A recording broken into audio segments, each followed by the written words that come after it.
What's up, guys? So, kind of a different kind of video for this one.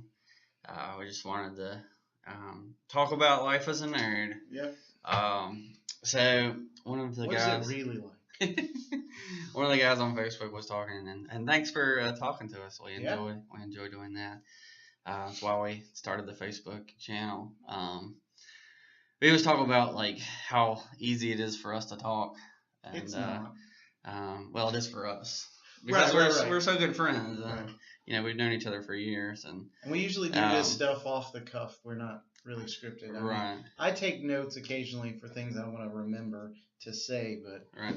But I was watching an interview with Daniel Radcliffe and J.K. Rowling because I'm a big Harry Potter fan, and watch his Hagrid video. there you go. That's the guy's name, right? Hagrid. I don't do Harry Potter. I like Lord of the Rings. That's really sad. It's really good. Narnia and stuff like that. That's really good. You'd enjoy I'm it. sure, but I wish I had time to read stuff I actually have already got to read, like our book. Yeah.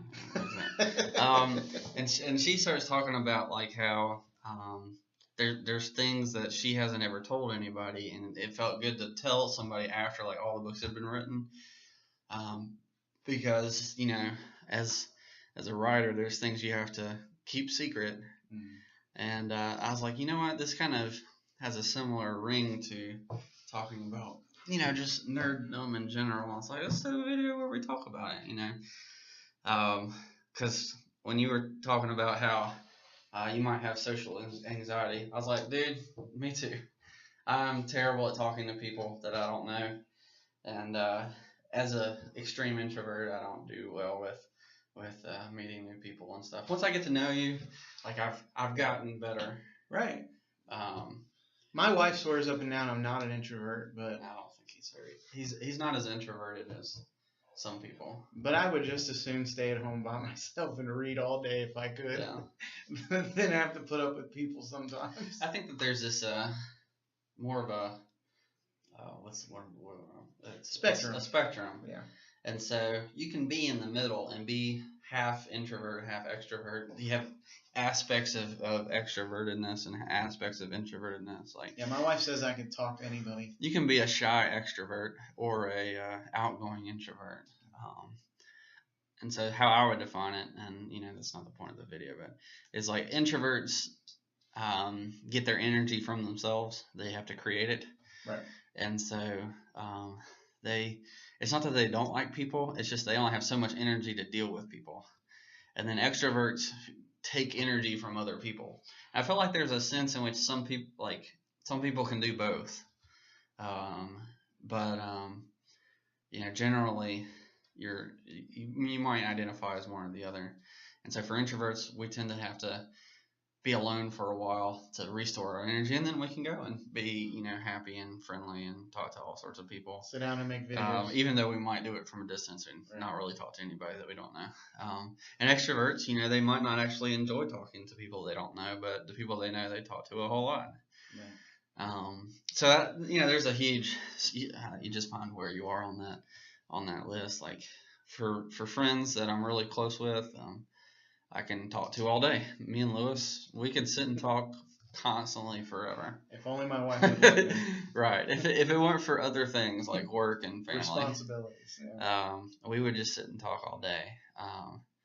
But at the same time, I can sit alone in my house for hours and days and not have any second thoughts about it. I'm just like, whatever. I mean, I wouldn't mind hanging out with people, but at the same time, it's just like, I got other things I can do. And I have a friend who's super extroverted, and when he found out that I was alone, he's like, I can't do that. He's like, I can't not be around people for even a few hours. I was like, please leave me alone. Yeah, I don't know what that's like. Is that Daniel? So, no. It's someone you don't know. Okay. Anyway, and I feel like one of the weird things about being nerdy, similar to what J.K. Rowling was saying, is like there's this kind of aspect where you have this life and you have this knowledge that not a lot of people understand. And I find myself like when I'm at church with some of our youth, like because I do this channel, a lot of my time and thought is on this, or reading comic books or other superhero things, or some of the books that I'm writing. Like, that's all I really think about. And so it's hard to really connect with even some of the kids at church who, enjoy those things, because it's so much deeper. Because it's so different. Like, half of my friends talk about sports nonstop, and I'm like, I couldn't care less. Like, I enjoy talking about sports during certain seasons. Right.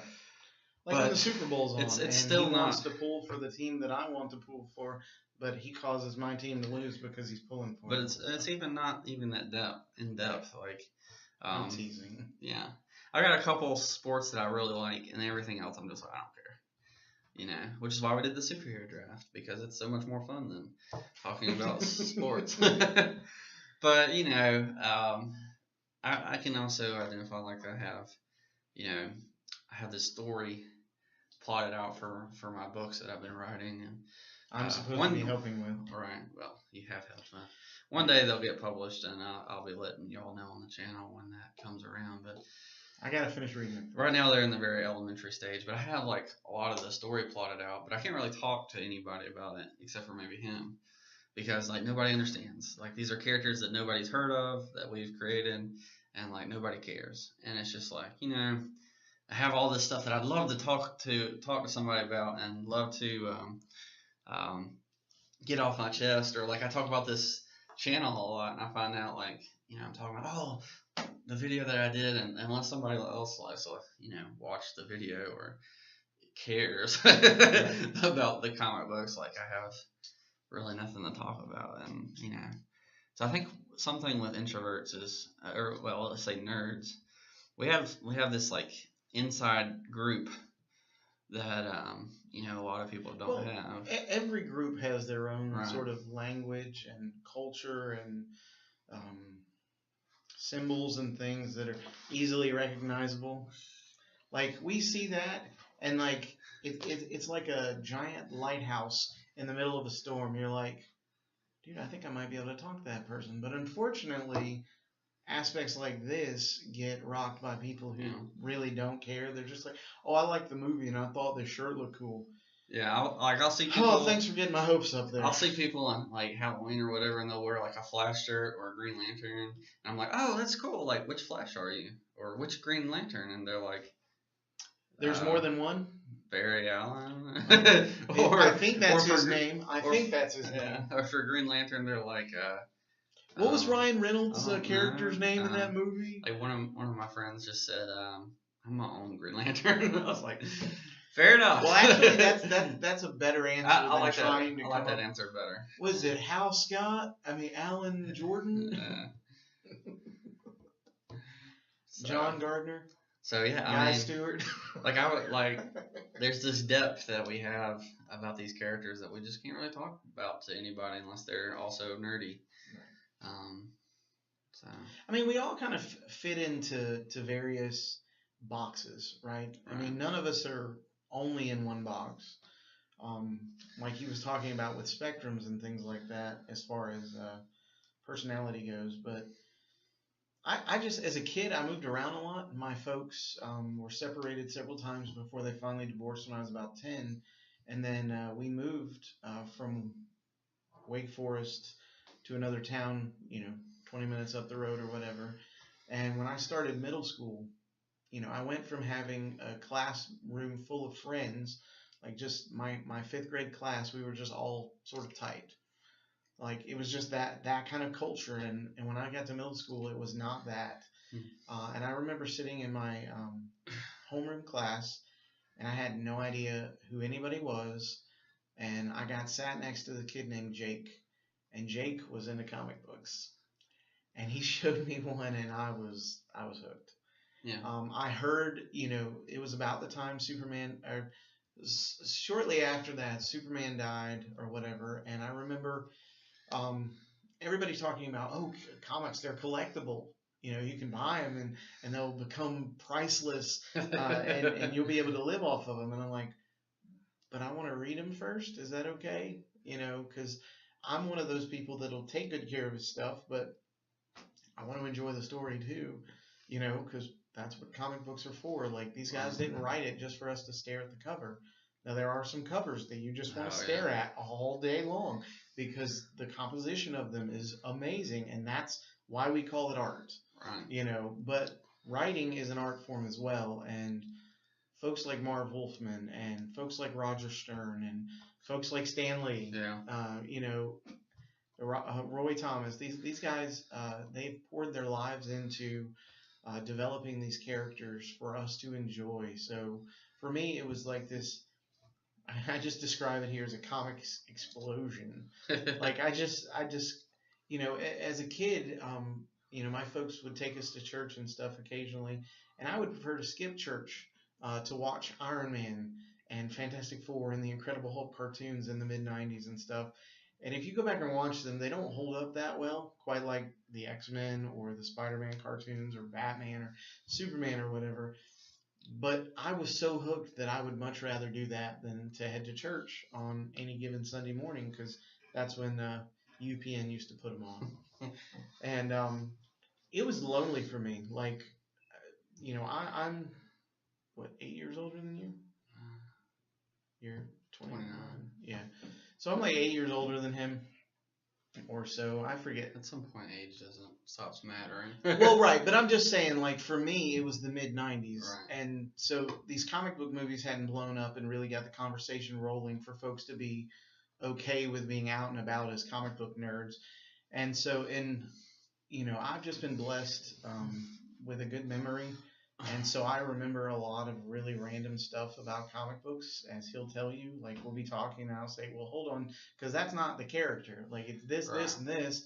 And he's like, how do you remember all that? I'm like, I don't know. And so for me, you know, I tried to convince my sister to collect comics, so I had somebody to talk to. That was a bad idea because my sister doesn't take care of her stuff. And it used to break my heart to watch her color on the covers of her comic books. Like, it angered me. That's not how you handle comic books. Also tried to get my cousin into it, so I would trade him good quality comics, and then he would let them get water or soda or something spilled on it, and that just made me mad. So it was very lonely for me. I got to be honest, until Jonathan and I started talking about comics, it was something that you know, was pretty much just something I did by myself. Like, I would converse with fans online and stuff on chat, message boards and things like that, and occasionally you get somebody who is truly interested in the characters when you go in the comic shop, but even that can be terribly secluding. Right. Like, you go into a comic shop, and if it is only a business for the guy who's running the shop, you get that sense right away. We went into the comic shop a couple of weeks ago. I forget what holiday it was on, but it was like some holiday. It was like Labor Day or something. Yeah, because Memorial Day. Yeah. Because I think that's the one in fall. No, Memorial Day is in May, so it was so Labor Day. Okay. Yeah, and so our normal shop is closed on Monday. So we went to a couple just to look at comics, and one of the ones we went in, the guy was on the phone when we got there. He stayed on the phone.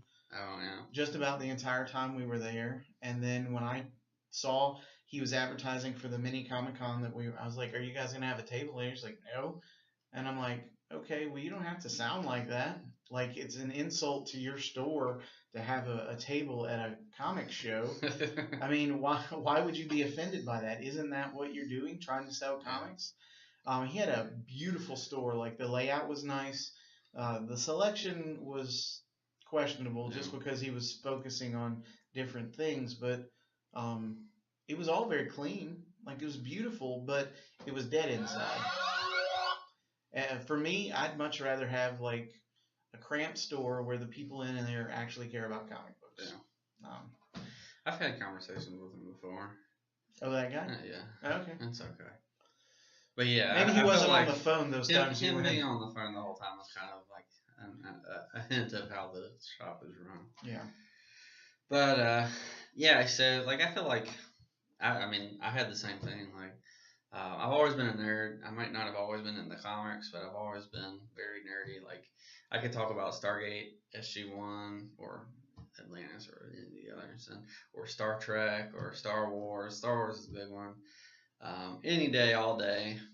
I love a lot of the sci-fi stuff, and Harry Potter, got into that around college, and then comic books I've gotten into those the last few years, and so like I have all this knowledge of like all these fandoms that I am in, and there's not really anybody like there was this girl that I knew in college, and we used to just sit around and talk like we'd have hour-long conversations about Star Trek, Stargate, Star Wars, any of those stars, and Farscape, all of them, and we would just talk about like the ideas behind the movies or TV shows and stuff, and that was a lot of fun. And then I met this guy, and we started doing the same thing, and that was really great.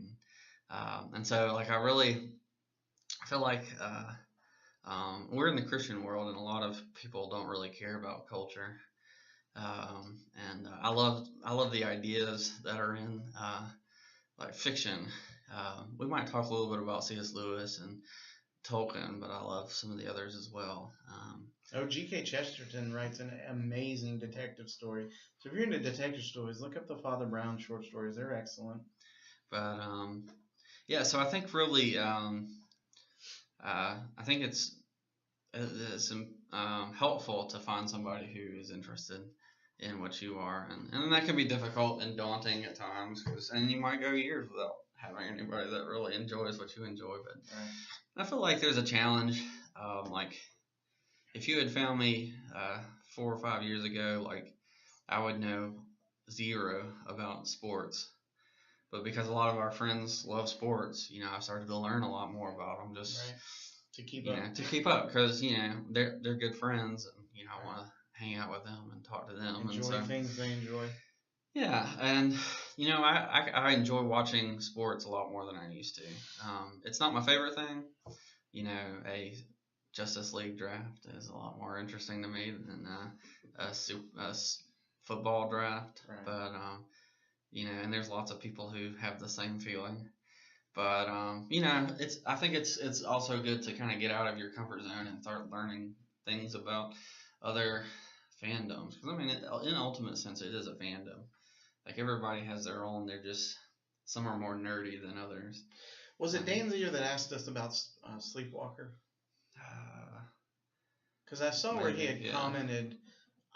If it's not you, I'm sorry. I'm not trying to get confused here, but I just remembered the response to the video we made about Sleepwalker, and you mentioned having trouble, like folks who have trouble sleeping and that sort of thing. And so the really cool thing about superheroes is it's not a one size fits all. There's literally something for everyone, unless you enjoy Nightwing. Yeah, unless you enjoy Nightwing or Wally West, they're gonna kill them or fundamentally change them at the core of who they are and say screw you. But thankfully, there's years and years worth of good comics out there that I can hit him up to buy and trade. Or that's one of the fun things about Comic Cons is you can go and buy get some really good stuff. Really cheap, like other people think are worthless, but you know they're really good. And so that's the thing. Like, I'm heavy. I mean, I think it's pretty evident from the video. There's evidence of me being heavy. I don't always. I said I'm not like myself. Yeah, I don't always look in the mirror and like what I see. And so characters like The Thing, or Beast, or Nightcrawler, there's that connection that we have with these characters where we can relate to them in a way that is at the core of maybe not who we are, but things that we struggle with. And so we can relate, because I'm not Superman. Like, I morally, I think Superman is a good example of, the prototypical superhero. But oftentimes, we're not going to have the power like he does to always hold to that moral standard, even though we should. Yeah. If that makes sense. I think on that, good superhero stories are stories where the message of the story is being able to live a different life through the characters and learn things about how to be a better person yourself through the character. And I think a lot of times, unfortunately, a lot of stories end up becoming more of a a message to like rather than like trying to tell a story, developing characters that we can connect with, so that we can be shown through their experiences a good way to how we could better ourselves. A lot of times they're just used as like a stick to hit us with a specific message that the writer wants. So I really love, like, comic books are things we can experience through the eyes of another person, basically. Even if it's a fictional person, we can experience things that we couldn't experience, and therefore learn from their experience. And so, like, when Captain America is at the end and like he's about to die before Thanos, and like this huge villain that's been destroying the entire universe, but he still, even in the end, stands up and fights against the bad guy because it's the right thing to do. That's something we're not going to do, because there's no like Thanos level person out there trying to destroy everything. But in that, inside of us, it kind of points to like our lives, where there's things that we need to be brave enough and courageous enough to stand up to. Right. And so in that, like, one thing I love about comic books is it really is inspiring to us to stand up against the great enemies in our own life. Right, the evil that comes from within. An interesting story I read not too long ago was the origin of Cole from the New Teen Titans. And her parents apparently were like scientists, and they were worried about pollution and things like that. So Marv Wolfman takes and gives you a story about the way that we are wrecking our own world through pollution, but he doesn't beat you over the head like you were just saying, where he's like, stop polluting. But it's like, think about what you're doing, right? So this doctor who was worried about pollution, he turned his wife and himself and some other people into bugs, like these bug hybrid things or whatever. And so you're like, well, that's weird, because we don't want to become that. But at the same time, he does not downplay the need for us to care for the environment in which we live. Does that make sense? So it's not like he's saying, oh, environmentalism is the only way to go or whatever. It's, this is an issue you need to think about without just assuming it's the only way, if that makes sense. And so even though you're thinking, wow, for a comic book, that's kind of deep, as you're reading it, considering they're fighting bug people. It's really weird. But like, as I was reading it, I'm like, okay, so I really don't know where Marv Wolfman stands on this per se. Like, I would assume he's more leaning toward a conservatism with regard to the environment, and therefore, or conservationism is the word I meant to say. It doesn't sound like he's like villainizing those who are not as thoughtful. And again, this was the 80s, so I mean, he may have become more forceful with it over the years because it's become more glamorized, but I still thought, wow, reading this, he's getting his point across. We should give due consideration to the way that we treat our environment and to the folks who are coming after us, while at the same time, we don't think what the villain was doing was okay, right? Yeah. And so that's good writing. Like, if you want me to think about an issue, present it as an issue and not just, boom, here's what you should do. Does that make sense? Mm-hmm. So I just, I think that's so, like, I don't know. I don't read a whole lot of modern stuff because it's gotten very politicized. I give him as many modern stuff as he gives me old stuff. Right. So I mean, we help each other in that way. But I'm just saying. So he would know more about it than I would. But I'm just saying, like, if you want me to think about an issue as a comic book writer, don't beat me over the head with it. Right. So I feel like there's a kind of an unspoken lie that the only people who have social anxiety is introverts. Right. I feel like everybody at a core level has anxiety about something in their social life, whether that be like how they're perceived and how other people do. And so if you think about it, like, we're all kind of in the same boat, and some people just are better at hiding it than others. And so for me, sometimes, like, to be able to talk to other people. I'll pretend like some of my acting ability. I'll pretend that I'm not myself or that I'm a different version of myself and talk to people. And then once I'm talking to them, I can be more real. And that just helps me. I just pretend that it doesn't bother me, and then it doesn't bother me, and it's kind of psyching myself out. So, want to do a funny story to end. This is about how me and Lewis met. So, we go to the same church, and that's really how we met. So, end story. No, I'm kidding. But we. So I had been there for a little while, a few months, been a member, and I guess he had too. Yeah, so about the time that we encountered one another, it was shortly, I want to say, after my son was born. And so because he was a new baby, we sit in the back so that if we need to take him out because he's crying or needs a diaper change or something, but You always come in late. I always sit in the front. So he sits in the back and is late. I come in the front. And I always came to Sunday school. If you have children or have ever been a child and remember your parents trying to get you somewhere on time, you know what a struggle that is. I was always early only because I had to be there for things earlier than the service.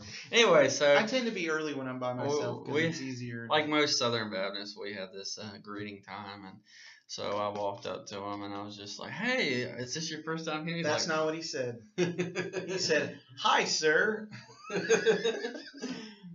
And we still laugh about it to this day because it's hilarious. I was like, "Hi, sir. Is this your first time? Are y'all visiting?" He's like, "Oh, I'm a member here." I was like, "Oh, okay." I think it had just been when Christopher was born, it was quite an adjustment for us, just trying to, figure out how to be parents and survive with little to no sleep.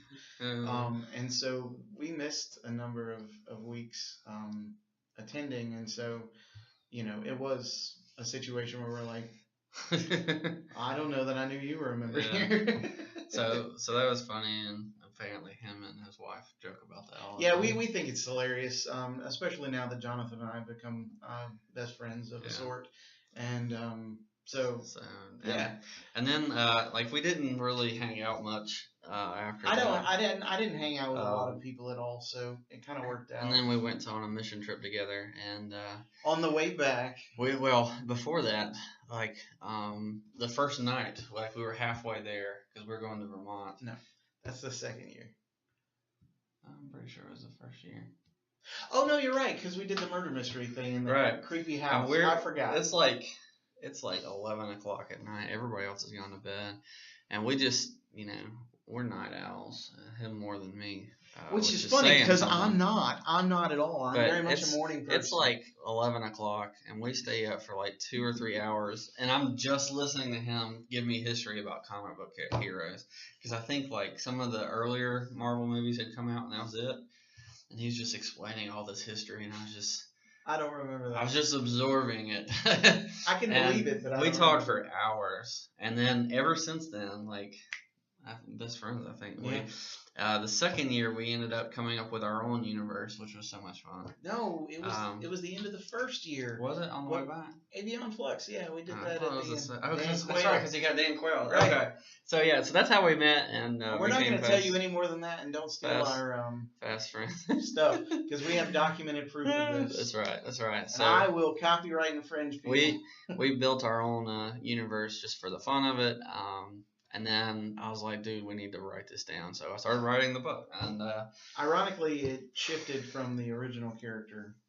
Yeah, he was never really the original. I know, but yes, he was. He was totally the original. He was the original, but I don't think he was ever meant to be in the main universe. Dude, we could totally incorporate a comic book about that guy in the main universe. We already talked about how we're gonna do that. TV show. Oh, that's right. Anyways, all right. So that's us. And in the future, when I'm ready and I have the books ready, I'll be announcing that. So it's gonna be a while, I think, because I want to do a lot of work before I get to publishing and all. So we're real people, And we have real That's right. struggles just like you guys do. We are That's not right. perfect by any stretch of the imagination. So, You've watched our videos.